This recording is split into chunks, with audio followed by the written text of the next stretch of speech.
Varicose veins కి సరైన చికిత్స కోసం సంప్రదించండి ఎవిస్ హాస్పిటల్.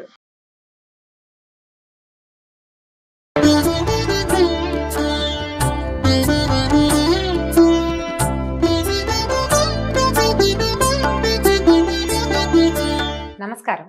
మాఘపురాణం 3వ భాగంలోకి వచ్చాం. శివపార్వతులు ఇద్దరు మాట్లాడుకుంటున్నట్టు సూతమహాముని చెప్తున్నారు. అయితే ఈయన పరమశివుడు ఏం చెప్తున్నారంటే అమ్మవారికి, మాఘమాస స్నాన ప్రభావం చేత పూర్వం ఒక బ్రాహ్మణుడి కూతురు పాప విముక్తయ్యి తన భర్తతోటి హరిసాన్నిధ్యాన్ని పొందిందట.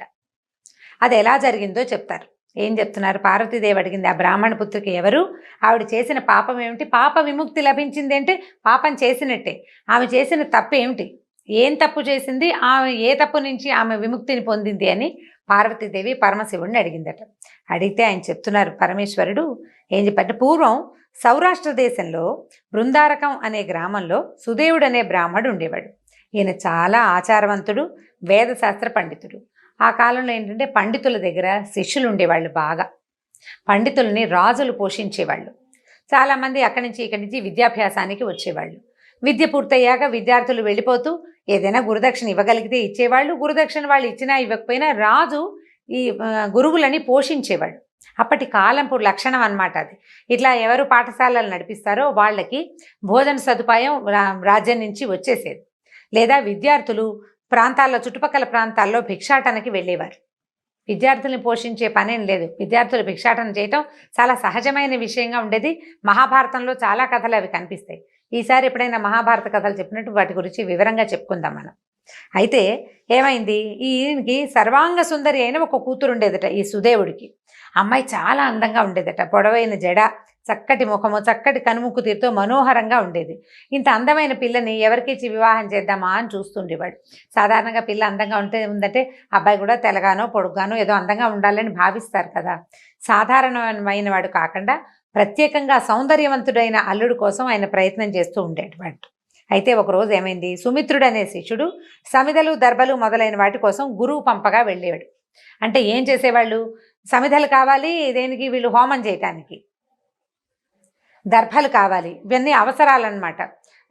లోపల రోజు 3 పూట్ల హోమం చేసే విధానం ఉండేది.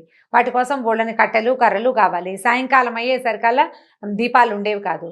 అది ఆ నెగ్గడు వెలిగించుకోవటం కోసం, దానికోసం కట్టెలు కావాలి. వీటన్నిటికీ పనంతా ఎవరు చేసేవాళ్ళు, హోమంలోకి దర్భలు, హోమ అవసరాలకి దర్భలు, పూజా విధానంలోకి దర్భలు, కూర్చోవటానికి అంటే ఆసనాల కోసం దర్భలు, మునులు ఋషులు వాళ్ళంతా కట్టుకోవటానికి నారబట్టలకి నార తీసుకురావటం, ఆ నారని సన్న దారాలుగా పేనటం, వాటితో వస్త్రాలు చేయటం, అవన్నీ కూడా విద్యార్థులే చేసేవాళ్ళు. ఆ పనులన్నీ విద్యార్థులవే, స్టూడెంట్స్దే ఆ పని. అయితే ఈ కుర్రాడు ఒకడు సుమిత్రుడు అనేవాడు సమిధలు దర్భలు తెమ్మని గురువుగారు పంపిస్తే వెళ్ళాడు. వెళ్ళేసరికల్లా ఒక చిన్న బాల్ పట్టుకుని ఎగరేసి ఆడుకుంటోందట. ఎవరు, గురుపుత్రిక ఉంది కదా అమ్మాయి, అందంగా ఉంటుందని చెప్పుకున్నాము.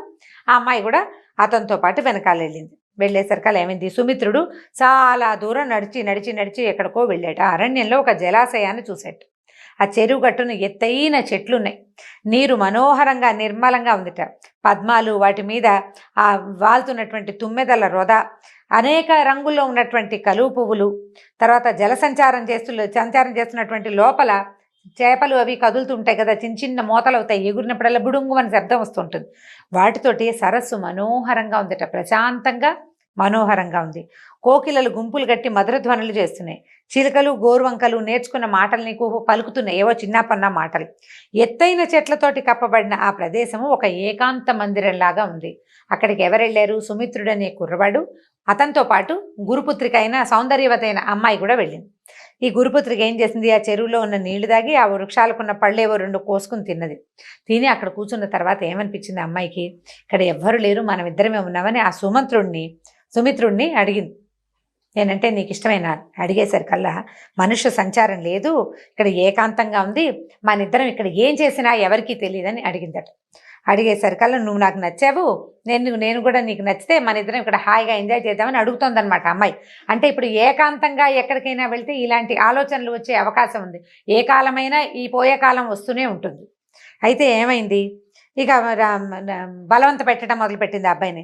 ఆ అబ్బాయి కాస్త ముందు వెనకబడ్డాడు. అయ్యో నువ్వు ఇట్లా అనకూడదమ్మా, నువ్వు గురుపుత్రికవి, నీ ఆలోచనే తప్పు, ఇలా ఏకాంతంలో ఈ రకంగా ప్రవర్తించకూడదు. పైగా నువ్వు గురుపుత్రికవి, నీకు వివాహం కాలేదు, నువ్వు బాలికవి, నువ్వు పైగా గురుపుత్రిక, సోదరి సమానం, నువ్వు నాకు చెల్లెలతోటి సమానము, ఇట్లా మన్మథ పారవశ్యంతో మాట్లాడుతున్నావు, ఏకాంతంగా ఉండేసరికి నీకు ఇలాంటి పిచ్చి ఆలోచనలు వస్తున్నాయి, నేను పొరపాటును కూడా నీతోటి ఇలాంటి పనులు చెయ్యను అని నన్ను వదిలిపెట్టేసేయమని బలవంతంగా అతను ఎంత చెప్పినా అమ్మాయి వినలేదట. ఇంటికి వెళ్ళిపోదాం, ఈ తప్పు చేస్తే చిరకాలం నరకవాసం చేయాల్సి వస్తుంది, ఇంటికి వెళ్ళిపోదాము, గురువుగారు మన కోసం ఎదురు చూస్తారు, ఆలస్యం అయితే నిన్ను దండిస్తారు, నిన్ను కూడా కేకలేయచ్చు, సమితలు దర్భలు ఎక్కడ ఉన్నవి ఏరుకున్నవి చాలు పుచ్చుకుని ఇంటికి వెళ్ళిపోదాన్ని రమ్మన్నాడు.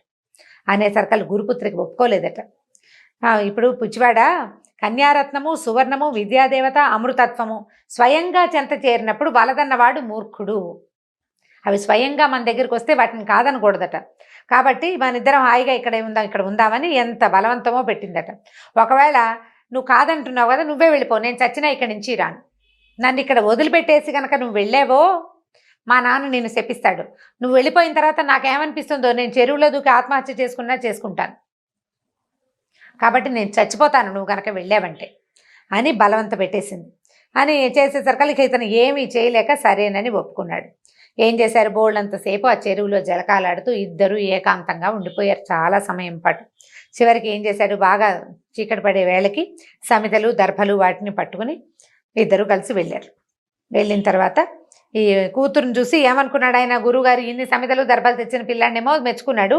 అమ్మ ఏమిటమ్మా అలసిపోయావు, చక్కగా ఏదైనా పాలు పళ్ళు తిని పడుకోమ్మా, విశ్రాంతి తీసుకోమన్నాడు. విశ్రాంతి తీసుకోమని పంపించేశాడు. పంపించేస్తే ఈ అమ్మాయి కానీ అబ్బాయి కానీ ఇలాంటి విషయాన్ని ఎవ్వరికీ షేర్ చేయలేదు, ఎవరికీ చెప్పలేదన్నమాట. తండ్రి ఆ అమ్మాయిని ఏం చేశాడు, కొంతకాలం తర్వాత కాశ్మీర దేశ అయినటువంటి ఒక ఉత్తమ బ్రాహ్మణ యువకుడికి ఇచ్చి వివాహం చేశాడు. చేసేసరికి కొంతకాలానికి భర్త మరణించాడు. భర్త చనిపోయాడు. ఈ భర్తని కోల్పోయి అమ్మాయి నేల మీద పడి ఏడుస్తున్న కూతురుని చూసేసరికి సుదేవుడు చాలా దుఃఖపడ్డాట. ఇదేంటి, సుఖపడాల్సిన వయసులో నా కూతురికి ఇలాంటి దుఃఖం వచ్చింది, బాధాకరమైన వైధవ్యం వచ్చింది, ఇలాంటి బాధని నా కూతురికి కలిగించిన బ్రహ్మ ఎంత దుర్మార్గుడో కదా, అయ్యో నా దేవుడా ఇలా చేసావు, నా పిల్లని ఇప్పుడు సంతోషంగా ఉండవలసిన వయసు, ఇట్లా చిన్న వయసులోనే వైధవ్యం వచ్చింది నా కూతురికని విపరీతంగా దుఃఖించట. అప్పుడు ఏమైందట, దుఃఖిస్తూ ఉంటే దృఢవ్రతుడు అనే యోగి ఆ ప్రాంతంలో వెళ్తూ ఈ ఎలుగెత్తి పెద్ద గొంతుతో ఏడుస్తున్న మునిని, సువ్రతుణ్ణి, ఆయన భార్యని, సుదేవుణ్ణి ఆయన భార్యని ఇద్దరిని చూసి అక్కడికి వచ్చాడు ఈ దృఢవ్రతుడు. వచ్చి, నాయన ఎందుకు ఏడుస్తున్నావు, ఏమిటి నీ దుఃఖం ఏమిటో చెప్పు, నీ దుఃఖాన్ని నేను పోగొడతాను, ఎందుకు దుఃఖిస్తున్నావో చెప్పమన్నాడు. చెప్పమనేసరికల్లా ఈయన మెల్లిగా వీళ్ళిద్దరిని చూపించి ఇది జరిగింది నాయన అని చెప్పేసరికల్లా ఆయన ఏమన్నాడంటే, దృఢవ్రతుడు కాసేపు ధ్యానం చేసి, అయ్యా నీ కూతురు ఈ అమ్మాయి ఏం చేసిందంటే పూర్వజన్మలో క్షత్రియ కులంలో పుట్టింది, ఇంతకు ముందు జన్మలో క్షత్రియ కులంలో పుట్టి మరి దుష్ప్రవర్తన కలిగి ఉంది. సౌందర్యవతి యవనవతి అయినటువంటి ఈమె తను ఏం చేసింది, తన స్నేహితుల మాట విని, అంటే పరపురుషుల మాటలతోటి విని భర్తని సంహరించింది. ఆ భర్తని వధించింది. కానీ ఈ చంపేసింది ఎట్లా చంపింది, వాళ్ళందరినీ అమ్మాయికి ఏవో ఫ్రెండ్స్ ఉన్నారు, వాళ్ళందరినీ పిలుచుకొచ్చింది. వాళ్ళు అతన్ని కొట్టి చంపేసేసరికల్లా రక్తం కిందంతా పడేసరికి దాన్ని తట్టుకోలేకపోయిందట, భయం వేసింది. రక్తాన్ని చూసేసరికల్లా చూసి ఆమె ఆత్మహత్య చేసుకుందట. అయితే ఆమె పతిహత్య ఆత్మహత్య రెండూ దోషాలే. భర్తను చంపేసింది, చంపిన తర్వాత తను ఏదో బతికుంటే కనీసం ఆ కష్టాన్ని పడి ఉంటే ఒక రకంగా ఉండేది. ఆత్మహత్య మహాపాతకం, ఆ పాతకాన్ని కూడా ఆమె చేసింది. అందువల్ల ఈమె జన్మ ఈ జన్మలో ఇలాంటి కష్టం వచ్చింది. అయితే ఇప్పుడు కింద జన్మలో అంత పాపం చేస్తే ఇలా మునికుమార్తెగా ఎందుకు పుట్టిందని నువ్వు అనుకుంటావేమో. ఈమె ఏం చేసింది, పవిత్రమైన వంశంలో ఎట్లా పుట్టింది, చెడ్డ వంశంలో పుట్టుండొచ్చు కదా అని నువ్వు అడుగుతావు. ఈమె ఏం చేసేదంటే పూర్వజన్మలో మాఘమాసంలో సరస్వతీ నదీ తీరంలో గౌరీ వ్రతాన్ని ఆచరించే వాళ్లతో కలిసి తను కూడా ఇసుకతో చేసిన గౌరీదేవిని పూజించి వ్రతాన్ని అక్కడ చేసుకుంది పూజ వాళ్ళతో పాటు. ఆ పుణ్యం వల్ల ఈమె పవిత్రమైన నీ వంశంలో జన్మించింది నాయన. ఈ జన్మలో కూడా ఆ అమ్మాయి ఆ స్వైరిణిగా తిరిగే తన తత్వాన్ని మార్చుకోలే, ఆ లక్షణం ఆమెతో పాటు వచ్చేసింది. నీకు తెలియకుండానే ఈమె కన్యగా ఉండగానే నీ శిష్యులతోటి దుర్మార్గంగా ప్రవర్తించింది. ఈమె మంచి సన్మార్గ ప్రవర్తన లేదు. నువ్వు వివాహం చేసే నాటికి ఈమె కన్య కాదు, ఆమె కన్యాత్వాన్ని కోల్పోయింది. కాబట్టి ఆమె కర్మఫలాన్ని, ఆ దోషం వల్లే ఇలాంటి కర్మఫలాన్ని అనుభవించాల్సి వచ్చింది. కర్మఫలితం అనుభవించక తప్పదు కదా అన్నాడు. దాంతో ఆయన ఏడుస్తూ ఆయన చెవులు మూసుకున్నాడు. అయ్యో నా కూతురు ఇలాంటిదా నాకు అంటే ఇప్పుడు కిందటి జన్మలో ఉన్న వాటికి మనమేం బాధ్యత వహించలేం. మరి ఇప్పుడు చేసిన వాటికి బాధ్యత మనమే వహించాలి కదా. ఇప్పుడు మనకు తెలిసి చేసిన వాటికి ఇంత పని చేసింది నా కూతురని ఆ విషయం తెలిసేసరికి తండ్రికి ఎంత దుఃఖం కలుగుతుందండి. కూతురి దుశ్చరిత్ర తెలుసుకోవడం కంటే కష్టమైన సంగతి ఇంకోటి లేదు తండ్రికి. తన కూతురు బంగారు తల్లి అనుకుంటాడు ప్రతి తండ్రి.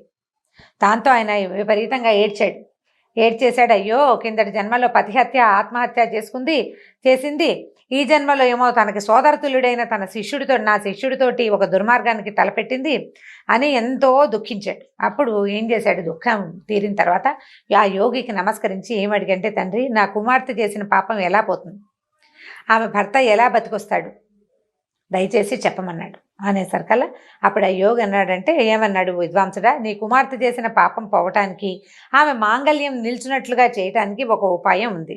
ఏం చేయమన్నారు, మాఘమాసంన ప్రాతస్నానం చేసి నదీ తీరమున కానీ సరస్తీరమున కానీ ఇసుకతో గౌరీదేవిని చేసి షోడశోపచారాలతో పూజించవలను. సువాసనులకు దక్షిణతోటి ఆ గౌరీదేవిని సమర్పించవలను. అంటే ఇసుకతో చేసిన గౌరిని సువాసనులకి సమర్పించాలట, పూజ చేసిన గౌరీదేవిని. ఈ విధంగా ప్రతిదినము చేయించు ఈ అమ్మాయితోటి. ఈమె భర్త తిరిగి జీవిస్తాడు, ఈమె పాపాలు నశిస్తాయి. మాఘశుద్ధ తదీనాడు 2 కొత్త చేటలు తెచ్చి వాటిలో చీర, రవికెలగుడ్డ, ఫలపుష్పాదులు, పసుపు కుంకుమ మున్నగున్నవి సువాసిని అలంకారాలని ఉంచి దక్షిణ తాంబూలాలతో వాయనాన్ని ఉంచి సువాసిని పూజ చేసి ముత్తైదువులకిచ్చి 7 మార్లు ప్రదక్షిణ నమస్కారాలు ఆచరింపు చేయము. ఆ సువాసినికి షడ్రశోపేత భోజనం పెట్టి గౌరవింపవలను. మాఘమాసమున ప్రాతకాల స్నానముల చేతను పైన చెప్పిన వ్రతాచరణము చేతను ఈమెకు పాపక్షయము కలుగును. భర్త పునర్జీవితుడై మాంగళ్యము నిల్చును. మాఘస్నానం చేసిన విధవరాలు విష్ణులోకాన్ని చేరుతుంది. మాఘస్నానం చేసి గౌరీవ్రతం ఆచరించిన సువాసిని తన మాంగళ్యాన్ని నిలుపుకొని చిరకాలము సుఖించును. ఇంకా పిచ్చివారు మూర్ఖులు మాఘస్నానం చేసినచో వారెట్టివారైనను ప్రవాహం నొందంటే వారి అను ప్రవాహం నొంది చిరకాలము సుఖించి అంటే హరి అనుగ్రహాన్ని పొందుతారనమాట. ఎలాంటి వాళ్ళైనా పిచ్చివాళ్ళైనా కూడా వాళ్ళకు కూడా హరి అనుగ్రహం లభిస్తుంది, చిరకాలం భూమి మీద సుఖంగా ఉండి పుణ్యలోకాల్ని పొందుతారని చెప్పి యోగి వివరణగా చెప్పి తన దారిని తను వెళ్ళిపోయాడు. ఈ సుదేవుడు ఏం చేశాడంటే యోగి మాటలు నమ్మి తన కుమార్తెతోటి మాఘ స్నానము, గౌరీ పూజా విశిష్టమైన కాత్యాయని వ్రతాన్ని భక్తి శ్రద్ధలతో చేయించాడు. కాత్యాయని వ్రత మహిమ చేత సుదేవుని కుమార్తె పాపములు పోయి ఆమె భర్త పునర్జీవితుడాయను. ఆమె చిరకాలము తన భర్తతో సుఖించి తన తల్లిదండ్రులతో భర్తతోనూ కలిసి దేహాంతమున వైకుంఠము చేరును. కావున మాఘమున ప్రాతకాల స్నానము నదిలో గాని సరస్సున గాని కాలువలో గాని చేసి తీరమున శ్రీహరిని గాని గౌరిని గాని అర్చించిన వారు ఈ సుదేవుని పుత్రిక వంటి వారైనను ఇహమున సర్వసుఖములను పొంది పరమున వైకుంఠవాసులగుదురు సుమా అని శివుడు పార్వతీదేవికి మాఘస్నాన విశేషమును మహత్యమును వివరించెను. ఈ రకంగా ఈ శివపార్వతులిద్దరి సంవాదంలో ఈ సుదేవుడనే ఋషి కుమార్తె ఎలా తన భర్తతో కలిసి విష్ణులోకాన్ని పొందిందో చెప్పబడింది. దీంతో 3వ అధ్యాయం పూర్తయిందండి. రేపు మళ్ళీ 4వ అధ్యాయంతో కలుసుకుందాం. నమస్కారం.